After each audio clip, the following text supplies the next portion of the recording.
Boa noite, como é que você tá? Este é mais um vídeo do quadro Papo Cético e eu estou aqui hoje com o grande repórter Gilberto Nascimento para a gente conversar sobre as investigações que ele fez a respeito da Igreja Universal e da história do Edir Macedo. Virou até livro, ó, saiu em 2019, O Reino. Daqui a pouquinho, então, a gente vai começar a falar um pouco sobre esse trabalho incrível que ele desenvolveu. Mas antes, Gilberto, só um minutinho que eu vou ter uma palavrinha com o pessoal que me segue aqui, eu já te apresento formalmente e a gente começa esse bate-papo, beleza? Bom, inicialmente eu queria agradecer a Jéssica Emelin e a Juliana Martinez por terem se tornado membros aqui do canal desde quarta passada para cá. Obrigado demais pela contribuição aqui com o meu trabalho de divulgação científica e reflexões críticas sobre religião e paranormalidade. Valeu demais. Se você puder se tornar membro, tem um botão aqui embaixo, dê uma olhadinha nos benefícios, são vários depois da live, tá? Além disso, se puder contribuir com o meu trabalho aqui, eu deixei vários links de livros relacionados a esse tema aqui na descrição do vídeo, além do link para comprar o livro do Gilberto também, O Reino. Também deixei aqui link para camisetas científicas. Se você puder dar um superchat, né, para mandar uma pergunta para o Gilberto e sua mensagem se destacar aqui no meio do chat, ajuda o canal também. E, além disso, dia 19, final de semana que vem, eu vou dar um curso sobre a psicologia da crença e da descrença em Deus. Deixei o link aqui embaixo, caso você tenha interesse, tem certificado, vai ser online e acho que vai ser bem legal. Se você puder curtir e se inscrever no canal também, já é ótimo, já ajuda o meu trabalho aqui, me apoia demais, agradeço muito. Vamos lá então, quem que é o Gilberto Nascimento? Deixa eu te apresentar, Gilberto. Ele é repórter de política, religião e direitos humanos, passou por veículos como a Folha de São Paulo, TV Record, Correio Brasiliense, Isto É e Carta Capital, é colaborador do Intercept, BBC Brasil e Agência Pública de Jornalismo Investigativo, foi oficial de comunicação do Fundo das Nações Unidas para a Infância, UNICEF, e ganhou 10 prêmios de jornalismo, como o Prêmio Ayrton Senna, dentre outros, e o seu livro O Reino foi finalista do Prêmio Jabuti no ano passado. Então, para quem está entrando agora, estou vendo que tem gente chegando aqui na live, é sobre este livro aqui que a gente vai conversar hoje. O Reino, a História de Edir Macedo e uma radiografia da Igreja Universal, que eu tive o prazer de ler e foi muito bom. Gilberto, obrigado por ter aceitado bater esse papo aqui sobre esse assunto que é tão importante. Fico muito feliz que a gente tenha aqui, então, essa oportunidade de discutir esse trabalho seu de anos, né? Não foi uma coisa que você sentou um dia para fazer e pronto, né, Gilberto? É um trabalho de anos que você vem fazendo a respeito dessa igreja e do Edir Macedo. Obrigado. A gente tem aqui, então, algumas perguntas para o Gilberto para conhecermos um pouco o trabalho dele. E eu queria te perguntar, Gilberto, inicialmente, o que te motivou a fazer esse trabalho, a escrever esse livro? Que dia que te deu na telha, assim, eu acho que essas reportagens que eu já fiz, essa investigação minha aí, pode virar um livro. Conta um pouquinho a história do amadurecimento dessa ideia de escrever esse livro aí. Obrigado. Olha, em primeiro lugar, eu agradeço aí ao convite, a oportunidade. É um prazer estar aqui hoje e bater um papo com vocês aí a respeito do trabalho. Então, não houve nenhum propósito especial, a não ser o objetivo mesmo, a ideia, o desejo de fazer uma grande reportagem, né? Eu já tenho alguns anos de estrada aí, de profissão, e cobri a área de igreja, né, na Folha de São Paulo, no Estadão, no Globo, na Isto É, na Carta Capital, em vários veículos assim por onde eu passei, e eu acompanhei o surgimento da Igreja Universal, né, desde o final dos anos 80, quando estava na Folha de São Paulo ainda, no finalzinho dos anos 80, início dos anos 90, fiz algumas reportagens sobre a igreja, e depois na Folha, na revista Isto É, a partir de 94, eu acompanhei o assunto assim mais de perto. Foi onde um dos períodos que a igreja vinha chamando a atenção de toda a sociedade, causando muita polêmica também, né, por conta de começar a encher estádios, ginásios de futebol, por a questão da avidez ali também pelo recolhimento de ofertas, que gerava muitas críticas, né? Acho que os mais novos talvez nem tanto, mas muita gente vai lembrar daquelas cenas do Maracanã, de pastores carregando sacos de dinheiro que eram mostrados na televisão, e depois até a igreja também começou a ser investigada e questionada por causa de condutas que o Ministério Público fez reparos e motivou até a abertura de processos na justiça também, né? Inclusive o próprio episódio da compra da Record em 1989, que depois gerou processo que se arrastou por muitos e muitos anos. Então, eu fiz muitas reportagens ao longo do tempo, fui construindo fontes também, conversando com pessoas que eram próximas, que estiveram dentro da igreja, alguns manifestavam ideia, intenção de falar, de contar coisas. Então, foi isso. Foi a intenção de produzir um trabalho jornalístico mostrando quem é o Edir Macedo e quem é e como cresceu a Igreja Universal. Legal. Então, eu vou fazer um gancho com isso que você falou aí sobre quem é Edir Macedo, para você contar um pouco sobre a história dele em termos da origem dele. Como é que é essa história aí? Ele nasceu numa família evangélica, não era evangélica? Como é que ele se conectou com a igreja? Fala um pouquinho, assim, só uma palhinha para o pessoal saber um pouco do histórico dele até ele se tornar um líder religioso. É muito interessante a história do Edir Macedo, que é uma pessoa de família de origem humilde, né? Ele nasceu em Rio das Flores, no interior fluminense, no interior do Rio de Janeiro. O pai dele trabalhava em fazendas lá na região, inclusive o pai dele trabalhou numa fazenda do ex-governador do Rio, Carlos Lacerda. O primeiro emprego do Edir Macedo, depois, quando ele vai para o Rio de Janeiro, ele sai bem pequeno lá de Rio das Flores, e depois vai morar no subúrbio do Rio de Janeiro, e por volta dos 18, 19 anos, que ele se converte à religião evangélica. E nesse período ele já trabalhava, né, como escriturário na Loterge, a loteria estadual lá do Rio de Janeiro. E foi um emprego conseguido por indicação do ex-governador Carlos Lacerda, que a família dele tinha amizade, né, pelo fato do pai dele ter trabalhado lá na fazenda do Carlos Lacerda, lá em Rio das Flores, lá na região, né? Então, ele é uma pessoa de origem simples, de origem humilde, que se converte à religião evangélica por volta dos 18 anos, e 18, 19 anos, e ele começa a participar da Igreja Nova Vida, que era do pastor canadense Robert McAllister, que era um daqueles pastores que vieram ao Brasil fazendo aquelas chamadas cruzadas evangélicas, que eles construíam tendas espalhadas por várias cidades e faziam as suas pregações. E dali ele já despertou o interesse de se tornar um líder religioso. Eu conto no livro em detalhes. Esse pastor não acreditava muito no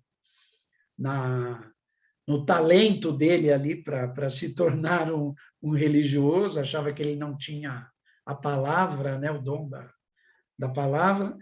E aí ele continua lá dentro, vai questionando, começa a questionar também os métodos da igreja, tem o desejo de se tornar pastor, começa a querer fazer coisas, o pastor não dava muito espaço para ele. Aí ele, junto com o R.R. Soares, que é cunhado dele, e que é hoje o líder da Igreja Internacional da Graça, aí eles começam a percorrer um caminho próprio lá, começam a participar de um movimento chamado Cruzada Evangélica, e depois eles começam, a partir daí, a pensar na criação da sua própria igreja. E fundam a Igreja Universal em 1977, lá no bairro da Abolição, no subúrbio do Rio de Janeiro. E o primeiro líder da Igreja Universal era o R.R. Soares, o Romildo Soares, não o Edir Macedo. O Edir Macedo era o segundo. Ele era o tesoureiro até da igreja num primeiro momento. Aí, 3 anos depois, o R.R. vai para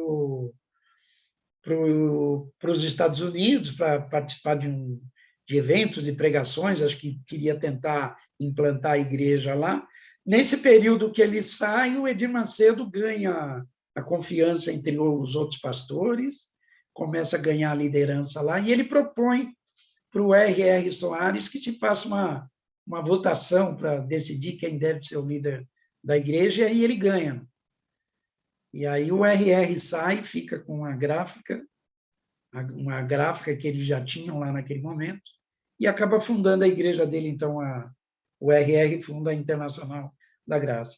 E a partir daí começa um projeto de expansão, no qual ele foi muito meticuloso, né? Ele é uma pessoa muito obstinada, obcecada. Desde o primeiro momento, ele tinha planos assim muito bem claros de utilizar da maneira mais eficiente possível os meios de comunicação, primeiro alugando espaço em emissoras, a partir daí montando os seus templos, e depois uma coisa que a gente pode falar mais para frente, a preocupação de obter poder político também. Então, ele teve várias estratégias para poder ir crescendo o que se tornou aí esse reino, esse império da Universal, né, Gilberto? E teve algum ingrediente que você acha que foi chave dentre essas estratégias que ele utilizou? Teve alguma coisa que você falou, olha, daqui em diante, isso aqui que ele fez foi um divisor de águas para o crescimento, para a expansão da Universal? Teve alguma coisa que foi decisiva, assim, no seu entendimento?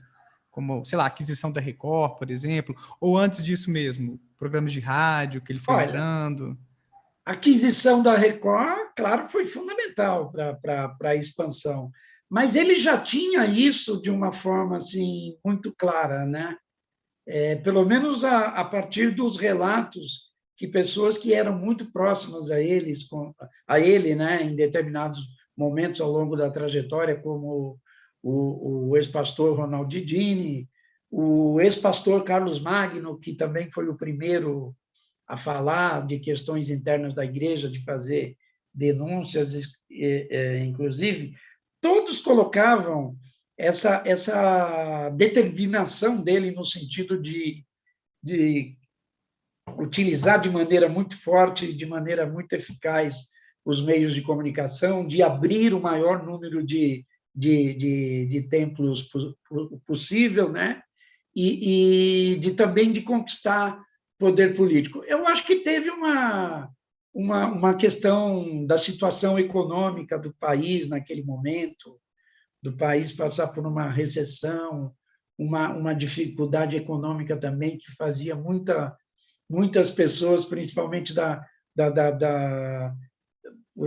de trabalhadores, né, de pessoas de origem mais simples, mais humilde, setores menos favorecidos da população que buscavam, né, uma respostas à crise, né, e eu acho que ele soube, unindo todos esses objetivos e essas avaliações, fazer uma leitura e ser muito eficiente ali na busca dos seus propósitos, né?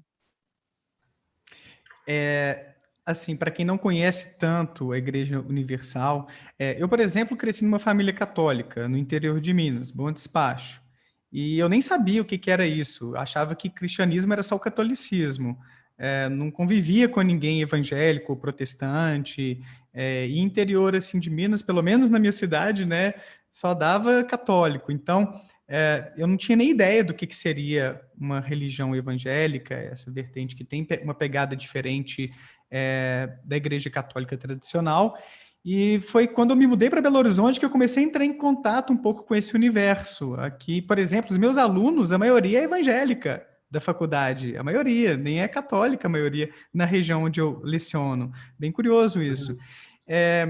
E a minha sogra é pastora, né? Ou pelo menos está afastada, foi consagrada pastora, aí que eu fui entrando e conhecendo mais o mundo evangélico. E tem muitas diferenças entre as denominações, né, Gilberto? Mesmo quando a Claro, gente claro. pensa aí nos evangélicos. Queria que você falasse um pouquinho qual que é a pegada da igreja do Macedo, assim, o que diferencia de outras igrejas evangélicas, sei lá, um aspecto doutrinário, teológico, ou como que funciona um culto, só para o pessoal que, como eu era, assim, bem leigo, bem por fora desse assunto, poder entender um pouquinho o que é o espírito aí da Igreja Universal, o que ela propõe. Claro, quando a gente fala em evangélico, claro, tem que ter bem claro essas diferenças, né? Às vezes, eu mesmo, às vezes, cobro alguns colegas, sei lá, ou quando leio alguma coisa numa revista, ou num jornal, ou num site, que a pessoa fala, fulano é pastor evangélico e não diz qual igreja.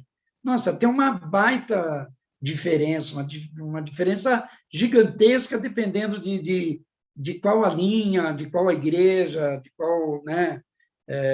Falando o nome da denominação, você já tem uma ideia. Mas mesmo dentro de uma igreja, Assembleia de Deus, por exemplo, você pode ter pessoas com visões bem diferentes, né? Gente até de esquerda, a Benedita da Silva é do PT e é evangélica e é da Assembleia de Deus, uma igreja pentecostal. A Marina Silva, que veio até de origem católica das comunidades eclesiais de base, é hoje da Igreja Assembleia de Deus. Então, muita gente não imagina, mas dentro da Assembleia de Deus tem pessoas com visões completamente diferentes. É uma igreja até tradicionalmente mais conservadora politicamente, mas tem pessoas com visões assim bastante diferentes. Mas vamos lá, grosso modo, rapidamente, para todo mundo ter uma ideia um pouco melhor. A gente tem, primeiro, as igrejas protestantes tradicionais, derivadas diretamente da Reforma, né? As igrejas luterana, presbiteriana, metodista e etc. Depois a gente tem as igrejas pentecostais tradicionais. Os protestantes históricos tradicionais chegaram ao Brasil há muitos anos, né? Assim, pouco depois da própria reforma feita pelo Martinho Lutero. E agora foram os primeiros a chegarem, vieram com os holandeses, vieram também com ingleses quando ocuparam ali a Baía da Guanabara, né? E os pentecostais tradicionais, as primeiras igrejas pentecostais que chegaram no Brasil foram por volta de 1910, a Assembleia de Deus e a Congregação Cristã do Brasil. As duas chegaram no mesmo ano. Vieram também por missionários suíços, né? Num caso, missionários suíços, no outro, italianos, né? Então, você tem protestante histórico tradicional, igreja pentecostal tradicional, e depois tem aquilo que se chamou, aquele grupo que se chamou de neopentecostais, né? O Paul Freston, inclusive, pesquisador, estudioso, ele definiu até o movimento pentecostal no Brasil como dividido em três fases. Ele falou que teve a primeira onda, né, que veio em 1910, com a Congregação Cristã do Brasil e a Assembleia de Deus, como eu já falei. Depois teve a segunda onda, no final dos anos 50, com o surgimento da Brasil para Cristo, a Igreja Evangelho do Quadrangular, e eram igrejas que já enfatizavam a questão da cura e do milagre. Depois você tem a terceira onda, que vem nos anos 70, final dos anos 70, que são os neopentecostais e que os principais representantes desse grupo hoje são a Universal, a Sara Nossa Terra, a Renascer, a Mundial, a Internacional da Graça e Mundial, que já são divisões da própria Universal também, né? E essas igrejas, elas dão muito mais ênfase ainda à questão da cura, do milagre, do exorcismo, elas têm o que a gente poderia chamar de uma certa avidez ou volúpia ali pela arrecadação, pela busca da oferta, o que gera muita crítica e muita polêmica, e críticas entre os próprios evangélicos, né? Os protestantes históricos, de maneira geral, são muito críticos a esse comportamento. E elas se sobressaem muito, principalmente por utilizarem ou se basearem numa doutrina que é a chamada teologia da prosperidade, que é uma doutrina segundo a qual a riqueza é uma bênção de Deus, que Deus quer que o fiel seja rico. E não é para ele buscar usufruir do reino nos céus após a morte, mas sim para usufruir aqui na terra. Então, ter prosperidade, ganhar dinheiro, e ser bem-sucedido e obter bens materiais, isso é uma bênção na visão do Edir Macedo. Ele enfatiza muito isso. A Universal e outras igrejas que se alinham ou seguem a ferro e fogo aí a ideia da teologia da prosperidade. E isso gera muita crítica, né, entre os próprios evangélicos também. A grosso modo, é isso.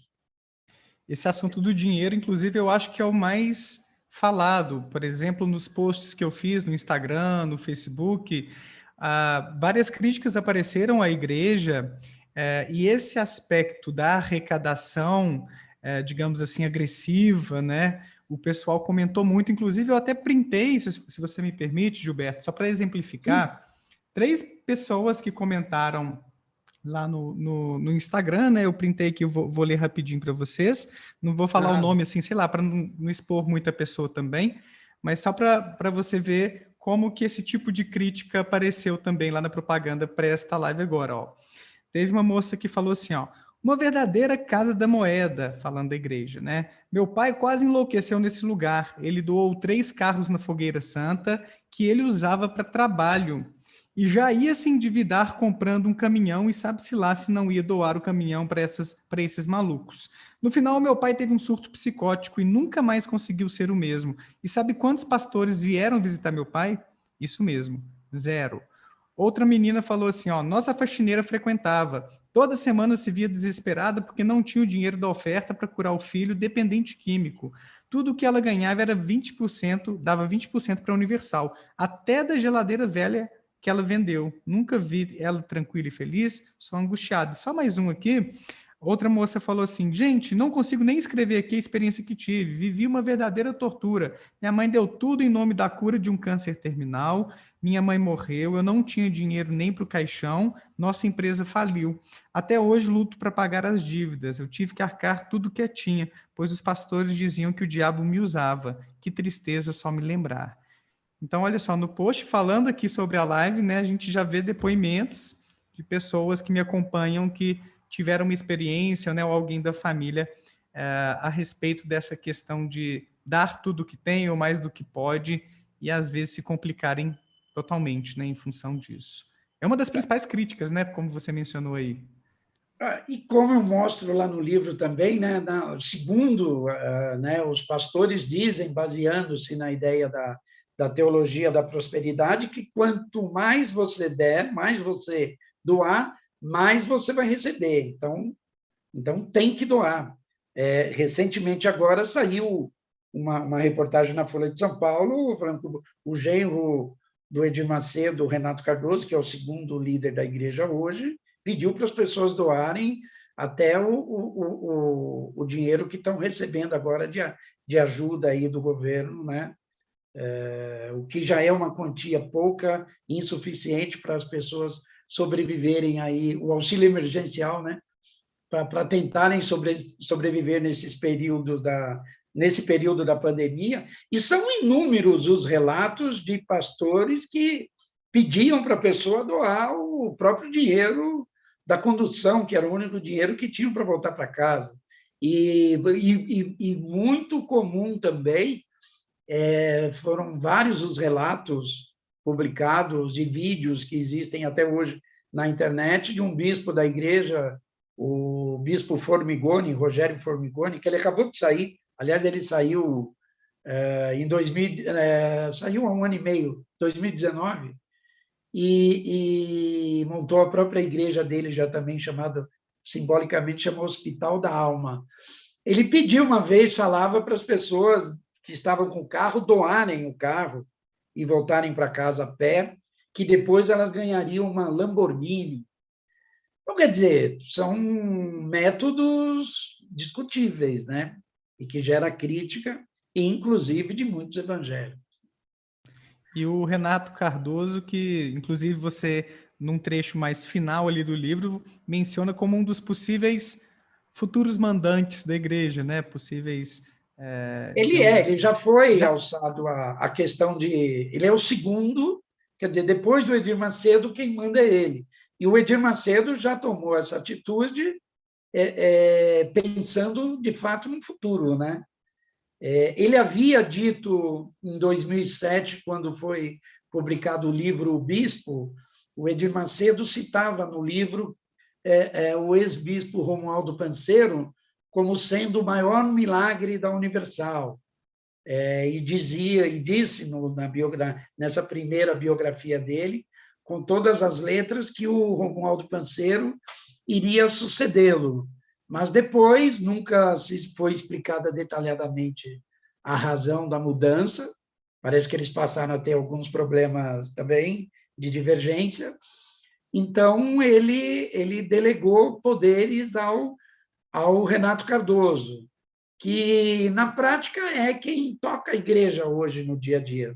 O Romualdo Panseiro era até conhecido como um líder muito duro, implacável. Era ele que fazia a máquina da igreja funcionar, né? Homem de confiança total e absoluta do Edir Macedo. Agora, a partir do momento que o Renato Cardoso começa a crescer, o Romualdo Panseiro não aceita e sai.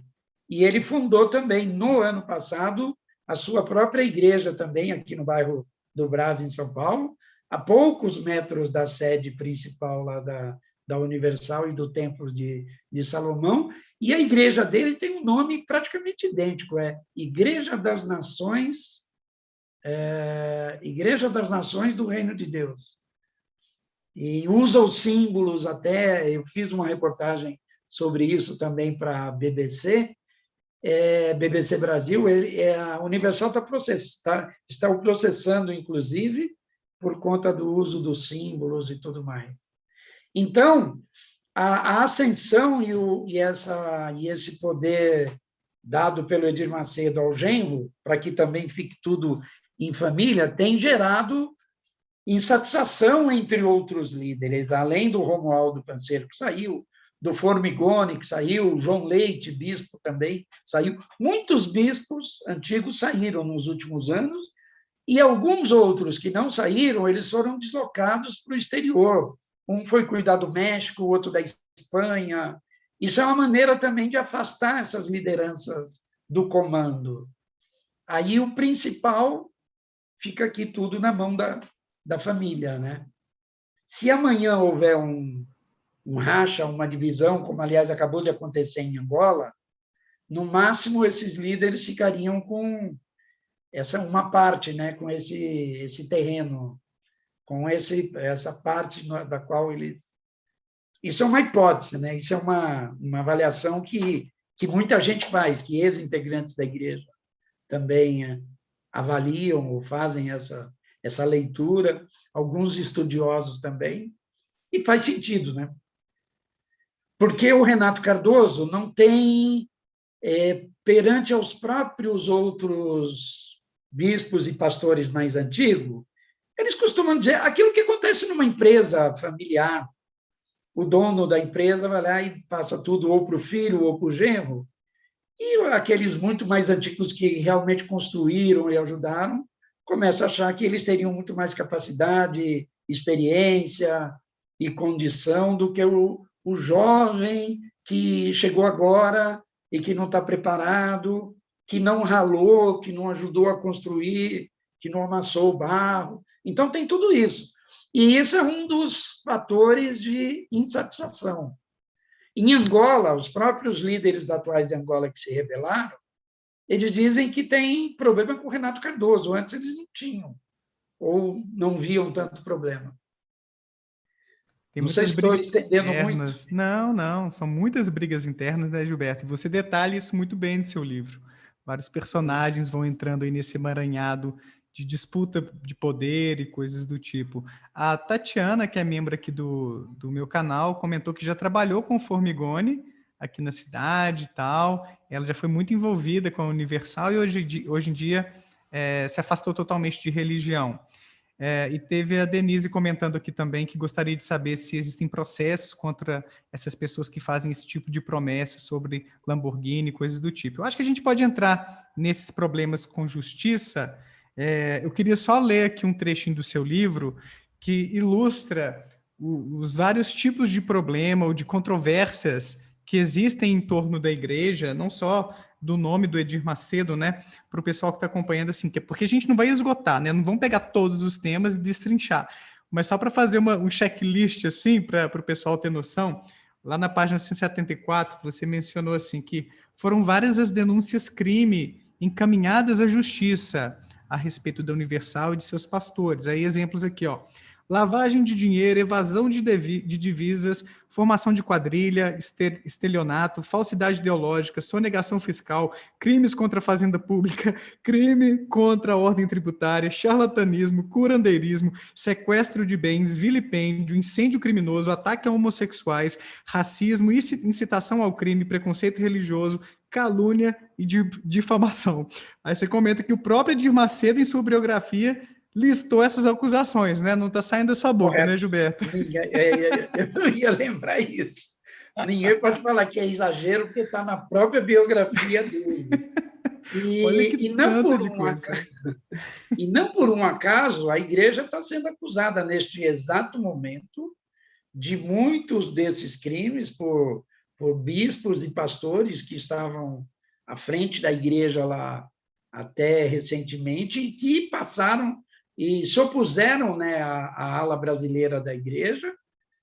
Um desses bispos, o Fellner Batalha, que hoje é o porta-voz do movimento que eles chamam lá de reforma, ele diz que procurou o Edir Macedo antes para falar, ele mandou uma carta, eu publiquei essa carta dele numa reportagem no Intercept, no qual ele aponta problemas, diz que há problemas, que coisas que estão acontecendo que eles não aprovam, não acham corretas, e pede para que seja mudado isso, pede uma conversa com o Edir Macedo e ele não tem resposta. Aí eles dizem que a partir daí que eles resolvem mudar e romper com a ala brasileira e tomaram o comando lá da igreja, e há mais de um ano que vem tendo essa polêmica, né? No ano passado eles assumiram o comando dos templos, encaminharam as denúncias ao Serviço de Investigação Criminal lá de Angola e também à Procuradoria-Geral da República,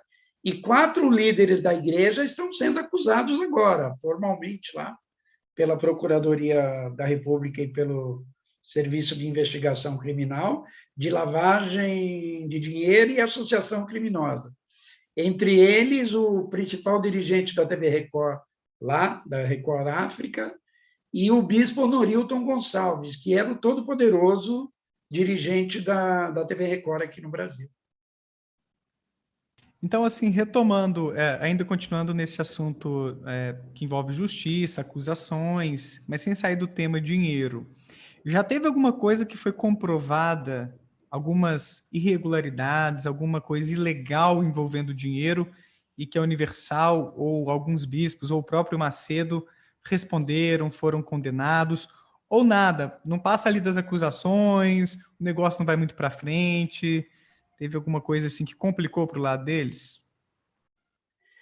Pois é, né? A própria compra da TV Record foi um processo e uma investigação que se iniciou logo depois de 1989. Eu li atentamente todos esses processos e esses dados, E, a partir dali, por exemplo, do momento que a igreja passa a comprar também outras emissoras de TV por todo o Brasil, foram N os casos de denúncias feitas, inclusive por ex-integrantes da própria igreja, por ex-laranjas, né? Pessoas que foram utilizadas como laranja para a compra, porque elas não tinham dinheiro, hipótese alguma, para se tornar empresário de comunicação, dono de emissoras de comunicação. Então, as investigações mostraram, o Ministério Público apurou, levantou, e teve casos em que o então Procurador-Geral da República, Paulo Fonteles, por exemplo, disse não haver nenhuma dúvida sobre a existência de empresas em paraísos fiscais, e a coisa funcionava assim, eu detalho isso no livro. O dinheiro saía daqui das doações, iam para algumas empresas aí, corretoras, casas de como é que chama? De câmbio? Casa de Não. câmbio, Câmbio. tá? Casas de câmbio, e daí iam para offshore, empresas em paraísos fiscais, nas Ilhas Jersey e também nas Ilhas Caimã. Há denúncia de que o dono dessas empresas seria o próprio bispo Marcelo Crivella. Aí tudo isso, essas investigações se arrastam durante anos. Aí o Marcelo Crivella se torna senador, então, por ele ter fórum privilegiado, essas denúncias e acusações vão para o STF, e o STF decide arquivar. Então, por exemplo, sobre essa história do Marcelo Crivella, fica assim, segundo o Ministério Público, não havia dúvida nenhuma, os documentos estavam todos apresentados, mostrados, mas o STF arquivou, então morreu a história.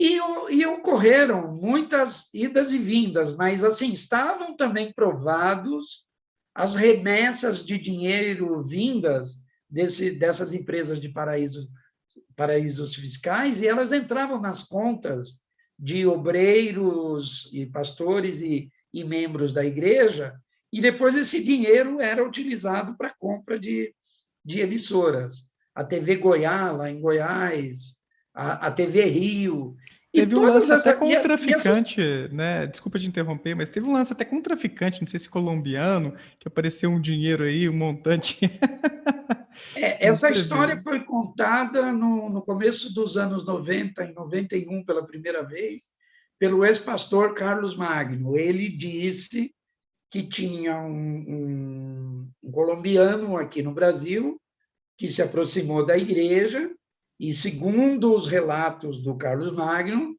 ele seria um ex-traficante que estava aqui no Brasil e disse para a igreja que tinha dinheiro guardado lá na Colômbia, e se os pastores fossem buscar, esse dinheiro poderia ficar para a igreja. Então, o Carlos Magno conta, segundo o relato dele, que teria sido feita uma viagem, que 8 pastores foram com as suas... 8, se não me engano exatamente, está no meu livro o número exato, mas às vezes foge um detalhezinho assim. Foram todos, viajaram com suas esposas e trouxeram dinheiro guardado do corpo, na calça, na cueca, segundo a história dele. Agora, tudo isso gerou processo, gerou investigação e acabou sendo arquivado. O processo da Record se arrastou também por muitos anos, né? No caso do Crivella, o STF arquivou a acusação contra o Crivella, aí o processo até voltou para o Ministério Público depois, foi feita a nova denúncia, e as denúncias mais graves, que eram lavagem de dinheiro, evasão de divisas, estelionato, formação de quadrilha e falsidade ideológica, diretamente contra o Edir Macedo também, não só contra ele, mas contra ele e outras lideranças da igreja. Esse processo também teve idas e vindas, Ministério Público Estadual, Ministério Público Federal. Ele foi reaberto em 2001, ele foi reaberto depois pelo Ministério Público Federal aqui em São Paulo, e em 2011 o procurador da República aqui em São Paulo, o Silvio de Oliveira, encaminhou a denúncia para a juíza, que já poderia ter se manifestado naquele momento, ela poderia rejeitar, ela poderia condenar, poderia absolver, poderia fazer qualquer coisa, mas o processo ficou parado 8 anos até prescrever, e prescreveu exatamente em 2019, um mês antes, mais ou menos, de eu terminar o livro. Então, o Eu Edir acho. Macedo está totalmente livre, não há nenhuma acusação contra ele. Esse processo ainda teve continuidade, mas contra 2 ou 3 membros da igreja apenas. E, até onde eu saiba, também não há nenhuma decisão até agora. Eu lendo o seu livro, Gilberto, eu tive muita experiência de agora vai, agora a justiça vai pegar, vai dar problema para ele, agora descobriram de vez assim e ele tá ferrado. É claro, né? Eu sei que ele não tá preso, que não vai ter esse desfecho maravilhoso do ponto de vista de justiça, né? E não estou fazendo uma acusação também, mas diante dos dados que você traz, das acusações, das evidências que vão mostrando, a gente fica nessa expectativa, né? Com essa ideia de que, poxa, tem treta aí por trás mesmo e vamos ver se agora ele se ferra. Pelo menos a experiência minha enquanto eu li o seu livro, sabe? E toda hora eu me frustrava. E o livro Chegava. mostra também outros detalhes que até nas conversas ou entrevistas que eu dou e que eu falo sobre livro, esse assunto é pouco tratado, mas mostra exemplos de atuação como o do bispo Carlos Rodrigues, que era o articulador político lá da igreja, que está envolvido até em acusações. Eu não estou dizendo que ele é culpado, mas ele se envolveu em episódios e foi acusado de suposto envolvimento até na morte de um ex-pastor da igreja, ex-pastor e ex-deputado. Há afirmações, um ex-assessor do deputado formulou denúncias concretamente lá na CPI da propina, está tudo relatado e documentado no meu livro. A ex-deputada federal Cidinha Campos fez acusações gravíssimas contra o bispo Rodrigues, ela o acusa de envolvimento na morte do pastor Valdeci Paiva de Jesus, que era pastor da Igreja Universal e era deputado federal e, naquele momento, tinha acabado de ser eleito deputado estadual no Rio de Janeiro. Ele abandonou o cargo de deputado federal e estava concorrendo a deputado estadual. E foi morto em condições misteriosas. E houve também o caso de um outro ex-vereador no Rio de Janeiro, que também era membro da Igreja Universal, que teria saído da Igreja Universal pouco tempo depois, estava disputando votos em áreas, né, que era supostamente feudo da Universal, também foi assassinado em condições misteriosas. E há o caso do Valdir Abraão, ex-vereador também, ex-até presidente da igreja, né, ex-pastor, acho que foi pastor. Acho que ele tinha o cargo de pastor, mas não exercia, de fato, a função de pastor. E ele foi um dos laranjas, teve o nome utilizado para a compra da TV Goiás, lá de Goiás, e recebeu empréstimos também de dinheiro para a compra da emissora, e ele disse que esse dinheiro, na verdade, nunca teria nem passado pela mão dele. E depois ele que terminou o mandato de vereador, ele se sentiu abandonado lá pela igreja, não sei a razão, e ele rompe e passa a fazer denúncias contra a igreja. Ele vai em um cartório, registra um documento, que eu detalho e mostro no meu livro, isso havia saído também no jornal Folha de São Paulo, e aí, depois, 6 dias depois que ele faz esse relato, ele aparece caído com uma pancada na cabeça e morre depois. E esses casos nunca foram devidamente esclarecidos, né?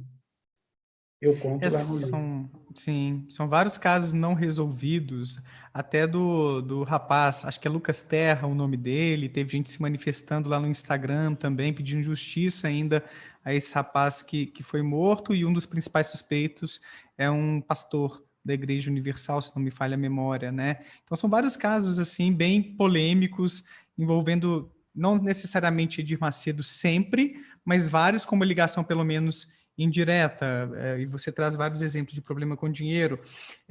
Eu até listei aqui outros assuntos bem interessantes que me impressionaram no livro, sobre vasectomia, haveria aí uma certa política, né, um incentivo para os homens fazerem vasectomia. Assunto sobre aborto me surpreendeu, inclusive, uma visão de aborto até mais liberal do que a gente imaginaria, né? Entre os evangélicos, as rixas com a Globo, ele com aquela cisma de perseguição, né? Tudo é contra ele. E, enfim, são vários os temas bem interessantes que você traz, o problema da adoção, né, dos meninos, que daria para a gente abordar, mas eu acho que não dá para a gente, assim, Fala de aprofundar em tudo tudo, hoje. senão a gente fica até meia-noite. São vários temas bem Eu interessantes, até né, ia Gilberto? querer falar de cada um dos assuntos aí, mas você que vê qual eu falo, então. O Não, do então vamos Lucas fazer... Terra, então, vou tentar falar rapidinho do Lucas Terra. Pode, O claro. Lucas Terra era um menino, eu conto em detalhes lá também a história, era um menino de 14 anos, obreiro da igreja, desde o Rio de Janeiro, ele morava próximo de uma igreja, de família de classe média alta, o pai dele é empresário, e o menino se aproximou da igreja, tinha um sonho de se tornar religioso, pastor, e ele se aproximou bastante de um pastor lá da Universal, que ele havia conhecido no Rio de Janeiro, e depois a família foi para Salvador, e ele foi assassinado, né? Segundo os relatos, teria sido vítima de abuso sexual, e eu conversei com o promotor, com família, com todo mundo, e um pastor chamado Silvio Galiza foi acusado pelo crime e confessou o crime depois e ficou preso. Hoje acho que está em liberdade, cumprindo o resto da pena em liberdade. E muito tempo depois apenas que o Silvio Galiza acusou dois outros pastores de envolvimento no caso também, e aí o caso vem se arrastando. Esses dois outros pastores já foram, a justiça já decidiu que eles teriam que ir a júri popular, mas aí processos vão e voltam na justiça. Segundo a família, seria a Igreja Universal que defende os dois até hoje. A Igreja Universal não tem se manifestado sobre esse caso, e eles estão para ir a júri popular já há um bom tempo, mas até agora não foram. Desde que eu terminei o livro, era para ir, já era para, ou antes até já eram para ter ido a júri popular, e completou agora em maio 20 anos do assassinato do Lucas Terra. 2001. Uhum. Parece Agora, que a pandemia atrasou um pouco o júri popular, né? Eu li alguma coisa assim outro dia na internet, que um dos motivos seria a pandemia. Pois é, são vários temas muito complexos, muito polêmicos. Eu queria abordar mais dois, assim, para a gente, digamos assim, né, fazer mais um passeio pelo livro, assim, mais dois antes de a gente finalizar. Um deles é sobre a política, mas eu vou deixar ele para depois. E o outro é sobre um tema que você toca muito, que eu acho muito interessante. Eu me lembro não sei se eu era criança ainda, pré-adolescente, quando aconteceu o episódio do Chute na Santa, que retrata não só uma intolerância a respeito do catolicismo, mas esse aspecto da intolerância a respeito de religiões de matriz africana também, muitas rixas que existiam hoje em dia, eu acho que ainda existe, mas parece, a impressão que, enquanto eu li o seu livro, era que era pior há umas décadas para trás. Fala um pouco disso, assim, de onde nasce essa intolerância, Gilberto? Você chegou a investigar isso a fundo, assim, se é algo que parte do Macedo, se é algo que é uma coisa mais orgânica, assim, da própria comunidade, enquanto uma rixa por disputa ali de fiéis. Como que você vê essa questão da intolerância dentro da Universal? Olha, curiosamente, né, você falou em perseguição, a Universal foi acusada e é acusada por lideranças do movimento negro e por lideranças de religiões de matriz africana de ataques e perseguições, né? Também detalho isso bastante lá no livro. Desde do início da igreja também, o Edir Macedo sempre explorou até essa vertente, né, do ataque e da provocação à religião de matriz africana, até para provocar polêmica, para chamar atenção e para crescer. Eu conto lá que o primeiro espaço que ele teve num programa de comunicação, numa emissora de rádio, foi na Rádio Metropolitana, que ele tinha 15 minutos e entrava após um programa de uma babalorixá. Aí os donos da emissora acharam até que ele não ia se interessar por aquele horário, em razão, né, do programa que o antecedia, e não, ele achou ótimo. E ele fazia provocações e brincadeiras e até ataques, justamente no sentido de causar polêmica, chamar atenção e ganhar, né, adeptos dessas religiões.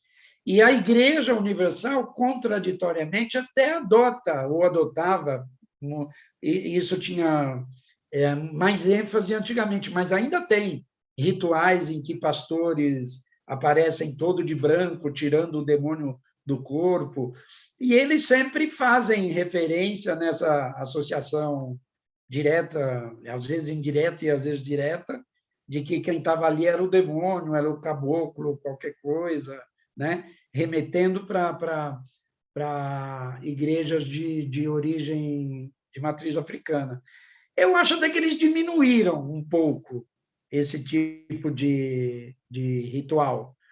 A igreja hoje até, principalmente nessas grandes catedrais, acho que ela procura mirar mais o público de classe média, com outro discurso e tal, mas não abandonou totalmente isso. Então, ainda dá para ver, principalmente em programas na madrugada, nesses horários que eles contratam da própria Record e também de outras emissoras, e que a gente vê bem menos, de vez em quando, então ainda tem.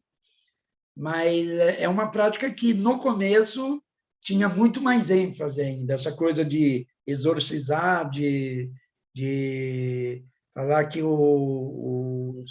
a pessoa ali, o fiel, era homossexual, porque o diabo estava dentro do corpo. E aí eles falavam sempre que era uma mandinga, alguma coisa que uma vizinha tinha feito. Procurando vídeos na internet, a gente acha muito isso. Ultimamente, a igreja tem até procurado convidar líderes de religiões de matriz africana para visitar o Templo de Salomão, para conhecer o Templo de Salomão e dizer que não tem esse tipo de prática.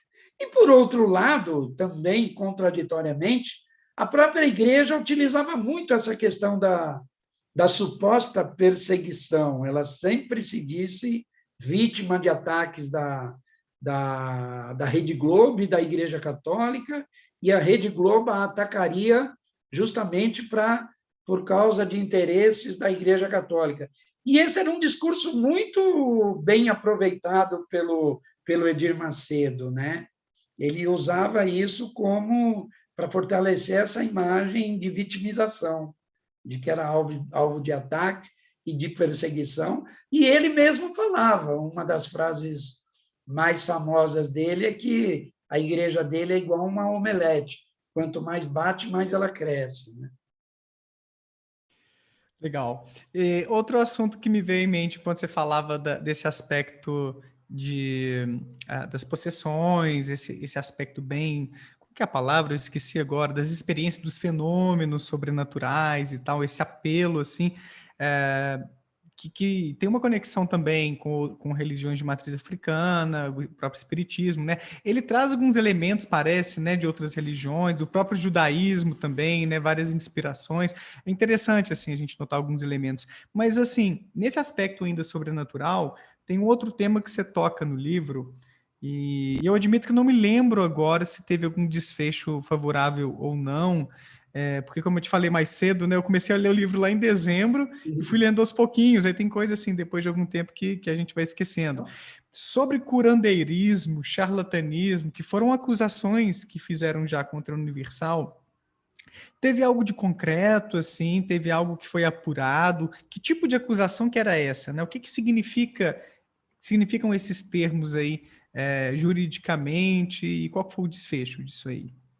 Olha, a primeira acusação assim feita contra a igreja foi justamente pela suposta prática de curandeirismo e charlatanismo, né?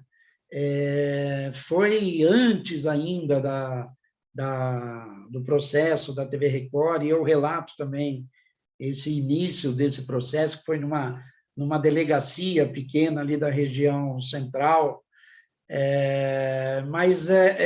e foi um processo porque supostamente a igreja utilizaria artifícios ali para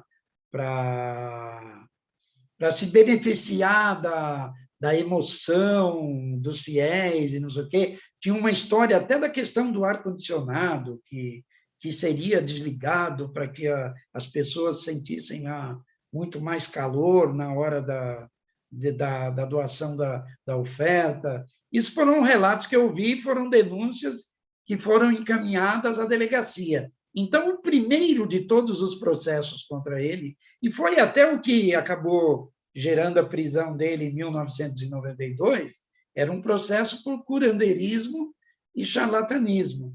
Agora, é uma coisa difícil de também comprovar, né?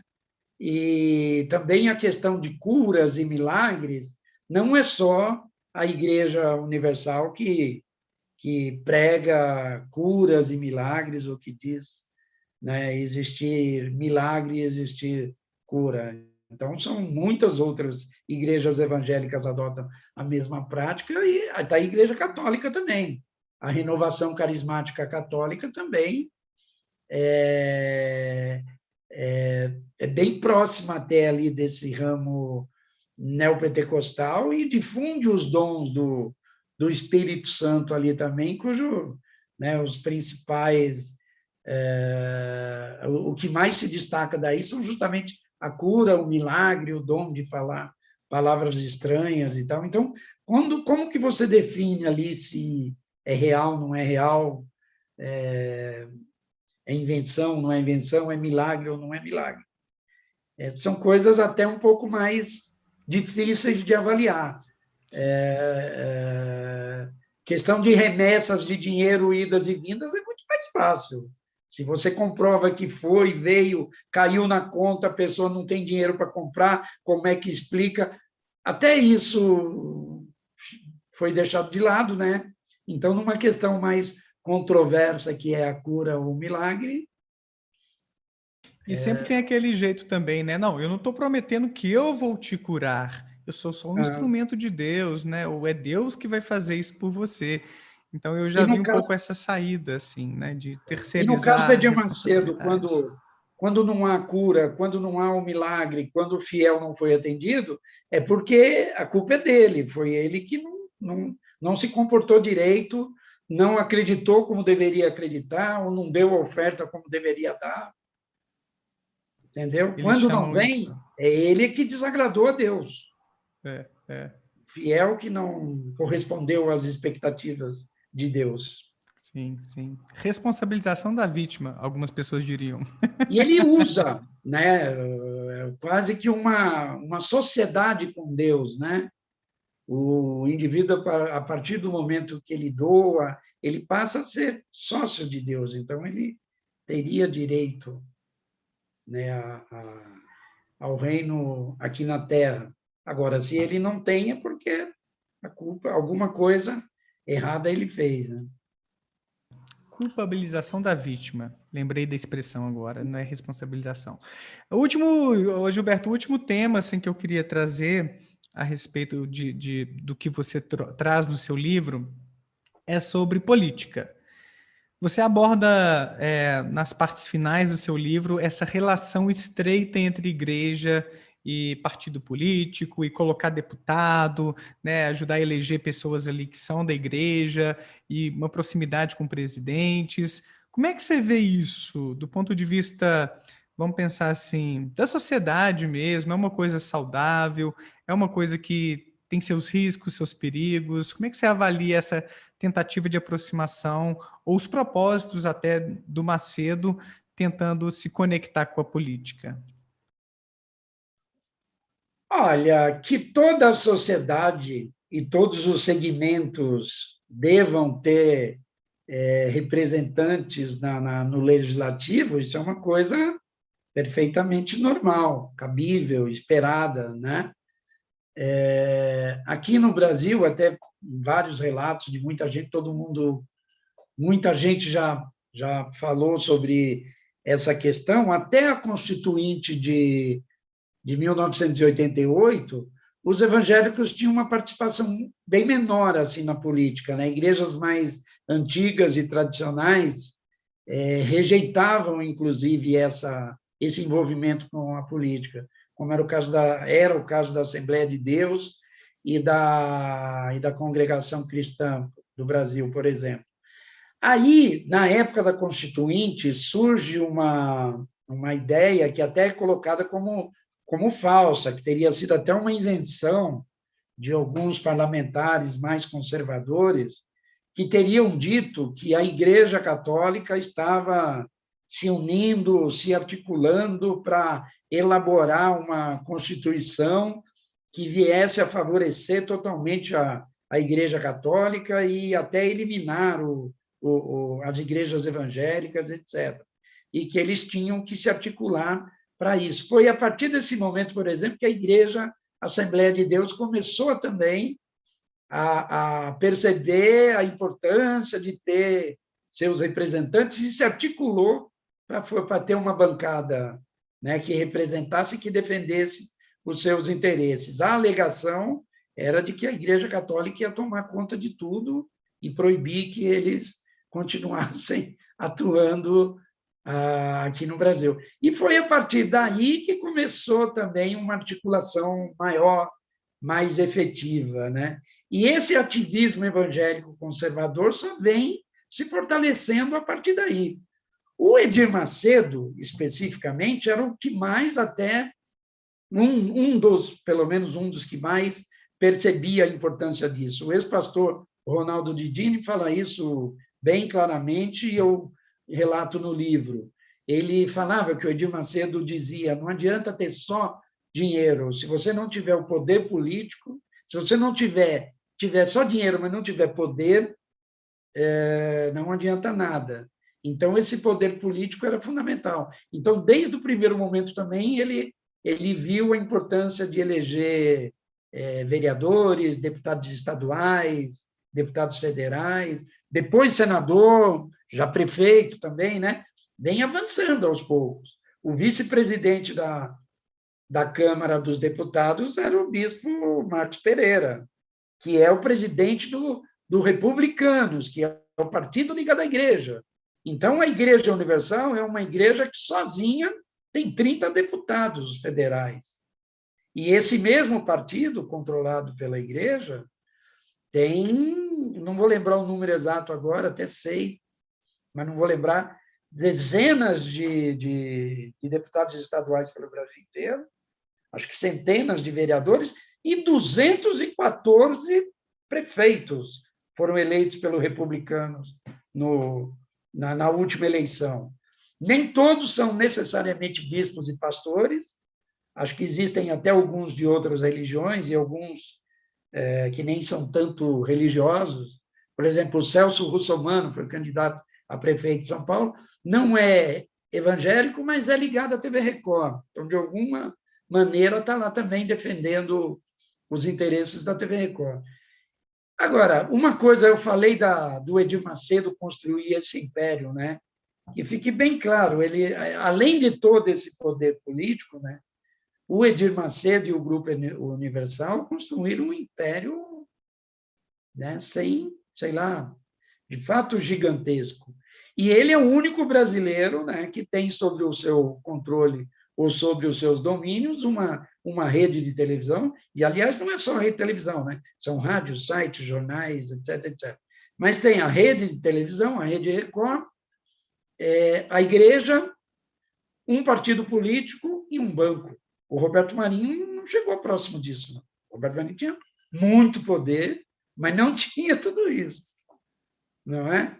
E o Grupo Universal, incluindo as emissoras de rádio e TV, tem mais de 100 empresas, e empresas nos mais variados ramos.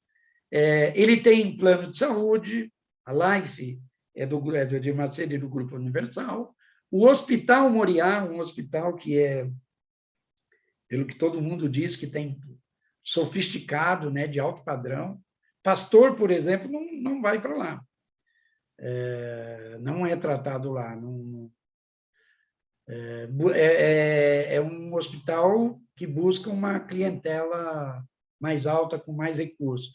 Tem empresa, tem locadora de automóvel, tem empresa de transporte, tem empresa de indústria e refrigerante, tem até uma mina d'água lá na divisa de Minas Gerais com o Rio, e várias outras empresas que eu não vou lembrar todas aqui agora. Corretora, seguradora. O império é grande, vai muito além da igreja e além até mesmo da emissora, né, Gilberto? Rádios, que você falou também aí mais cedo, né? O negócio tá bem difundido.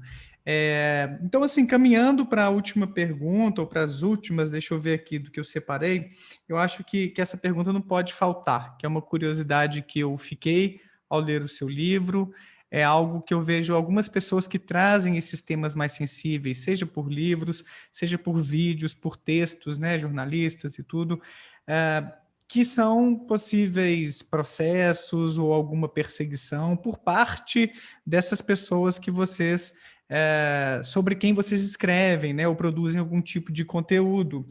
E eu fiquei de te perguntar isso. Você já teve algum tipo de problema jurídico, sabe? Alguma dor de cabeça, sei lá, o Macedo querendo te processar, alguém da igreja, ou a própria igreja, né? Por conta dos trabalhos jornalísticos que você já fez ou vem fazendo? Ou não, até então tá tranquilo, Não, relax. tive bastante, sim. Eu fiz muitas reportagens, principalmente nos anos 90 e começo dos anos 2000, quando eu trabalhava na revista Isto É, inclusive problemas e denúncias envolvendo irregularidades pelo primeiro banco que ele teve, que já é o segundo banco.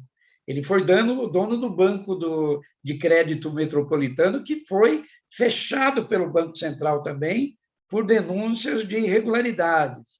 E eu fiz várias e várias denúncias por ex-integrantes da igreja e ex-executivos que trabalharam, inclusive na montagem desse arcabouço jurídico, econômico, etc. Tal.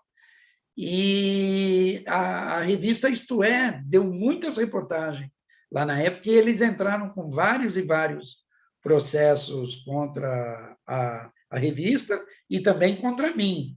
Num único momento, eles entraram com 7 queixas-crimes contra mim. Eu ganhei todas na justiça. E fora esses processos de queixa-crime, tiveram várias outras ações também contra a igreja. Eles criaram tantos problemas. E eu tive problema.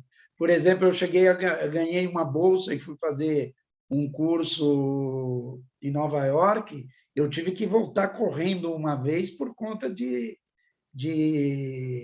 um desses processos, e perdi dinheiro, perdi um curso que eu havia pago lá, uma bolsa de estudo. Eu havia sido simplesmente chamado para ir depor num desses processos, mas eu estava em vias de viajar por conta do curso.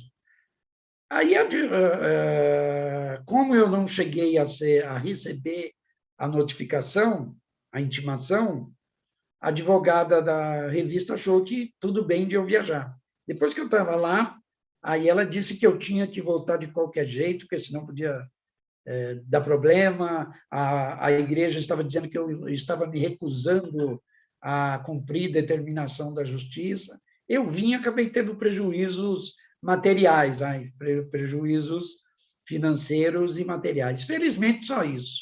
Questão de ameaça eu não recebi, não, mas outros colegas tiveram muitos problemas. A Elvira Lobato, a colega da Folha de São Paulo, foi a partir dali que eles passaram a usar métodos até de maior pressão para impedir, né, que jornalistas falassem lá das suas coisas. Atacaram muito, inclusive, a própria revista Isto É, até que chegou um momento que a revista Isto É também faziam denúncias contra o dono da revista na televisão a toda hora, até que o dono da revista chegou um momento que não queria mais publicar mais nada sobre a igreja, e aí até algumas denúncias, informações que eu tinha acabaram ficando na gaveta. Mas agora com o livro não houve problema, não. Eu não sei se eles preferiram ficar quietos e falar o menos possível sobre o assunto. Mas você foi muito cuidadoso também, eu senti muito isso. Sim. Você foi muito cuidadoso na forma de falar, você trouxe o que pessoas tinham a falar, né, que vivenciaram coisas, denúncias. Você não estava ali tirando conclusões se ele era ou não era criminoso a respeito de A, B ou C, né, Gilberto? Então, acho que você tomou todo o cuidado profissional ali para não sobrar para o seu lado. Não, mas não só isso. Então, eu mesmo contando essas histórias aqui, aí pode parecer, nossa, essa igreja é isso, o objetivo... Olha, o objetivo foi contar, mostrar. Eu disse desde o início que é um trabalho jornalístico. Tanto eu como a editora tínhamos essa preocupação, essa cautela. Eu ouvi muitas outras histórias, algumas mais escabrosas ainda e tal, só que eu não tinha como provar, ou pessoas me contaram em off e pediram off. Teve um ex-bispo da igreja, que chegou a ser líder da igreja no Brasil, que falou muito comigo, me deu várias entrevistas, tenho tudo gravado. Mas depois ele disse que era para utilizar tudo em off. Então, tinha coisas que eu não poderia falar sem comprovar. Então, o que está no livro está em documentos, está em processos, está nas acusações feitas pelo Ministério Público, estão em reportagens feitas por mim mesmo e por outros colegas, ou está no relato de alguém que está lá com a gravação, com o dia que falou, onde falou e tudo mais. E aquilo que não podíamos provar não foi, ficou fora. E você pretende fazer mais algum trabalho a respeito da Universal, de Edir Macedo? Tem isso em vista ou agora está mudando um pouco o foco? Está cansado desse assunto? Como é que está? Não está, não. Faz mais de um ano que eu estou escrevendo basicamente sobre esse assunto, ou principalmente sobre esse assunto. Eu tenho feito reportagens para o Intercept, fiz para o UOL, para a BBC, para a Agência Pública de Jornalismo Investigativo, fiz alguma coisa rapidamente também até para a revista Piauí. Então, muita coisa aconteceu também nesses últimos meses, depois da publicação do livro. Não tem nada programado, mas eu continuo acompanhando e estudando o tema e falando sobre o assunto. Quando tiver Show de que falar. bola. E assim, o que você tem para dizer para o pessoal que está assistindo? A gente chegou a quase 110 espectadores simultâneos, tem uma galerinha boa assistindo a gente. Com certeza vai assistir mais gente amanhã, depois de amanhã. O pessoal às vezes demora até uns 2, 3 dias aqui no canal para acessar o conteúdo novo. E é claro, né? Vamos divulgar aí nas outras redes. Deixa uma mensagem final para quem está assistindo a gente então. Se alguém quiser conhecer mais trabalhos seus, onde você divulga alguma coisa, nas redes sociais. Tem uma palavrinha final aí para nós. Eu tenho só minhas páginas no Instagram, no Facebook, no Twitter. Né? Não tenho nenhum canal específico, mas lá eu publico as reportagens sobre esses temas e é um assunto que eu continuo acompanhando. Mas da mesma maneira como eu acompanho a Igreja Católica também e outras, e eu não tenho nenhum objetivo aqui de atacar ninguém nem de culpar ninguém. O que é notícia, o que é fato e o que está acontecendo, se é notícia, é polêmico, ou é uma denúncia, eu acho que cabe ao profissional, ao jornalista, ao bom profissional, ao bom repórter, mostrar o que está acontecendo, seja bom ou seja ruim, né? E essa é uma igreja polêmica, no mínimo polêmica. O Edir Macedo é uma pessoa, no mínimo, polêmica. Há pessoas que o amam e há pessoas que o odeiam. Eu acho que o livro mostra isso, né? Por que algumas pessoas amam muito o Edir Macedo e por que algumas pessoas odeiam o Edir Macedo? E por que essa igreja cresceu tanto, porque ela chamou tanta atenção e porque ela causa tanta polêmica? Show de bola, Gilberto. Então, assim, quem quiser adquirir o livro, pessoal, deixei um link aqui embaixo na descrição. Excelente, eu adorei. Muito meticuloso o trabalho do Gilberto, muito relevante. Parabéns, Gilberto, então, pela obra, por todo o seu trabalho investigativo aí sobre esse tema e outros, né? A gente está trazendo aqui, fazendo esse recorte, mas seu trabalho vai muito além de investigar a Igreja Universal e Edir Macedo e assim por diante.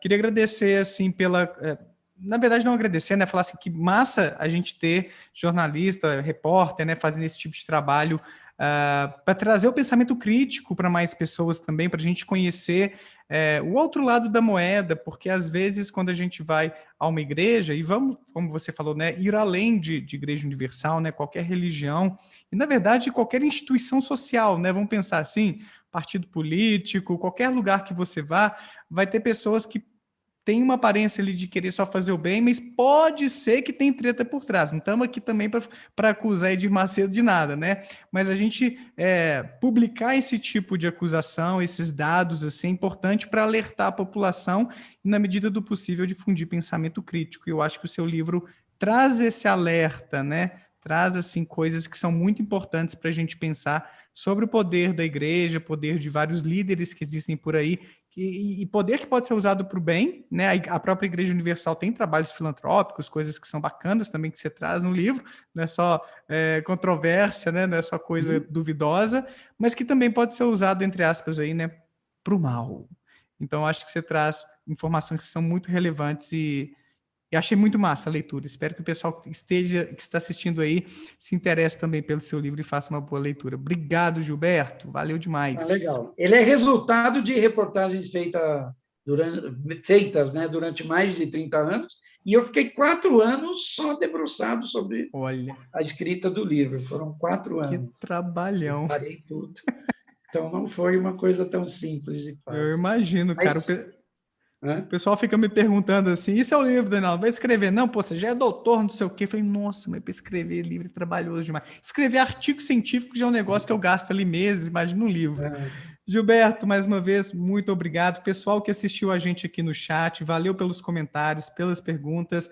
Desculpa não passar o olho sempre aqui para ver vocês, de vez em quando eu até fiz algum comentário, mas senão eu perco aqui o foco do Gilberto, né? Mas agradeço demais por terem acompanhado. Quem puder apoiar o canal, comprando os livros que eu deixei linkados aqui embaixo, além do livro do Gilberto, né, uma forma de ajudar. Torne-se membro aqui também, para a gente ficar mais perto, tem vários benefícios legais. E você que acabou de assistir a este Papo Cético aí do futuro, não deixa de comentar aqui embaixo o que você achou disso tudo. Valeu, Gilberto, valeu, pessoal. Boa noite, até a próxima, então. Muito obrigado, um abraço a todos.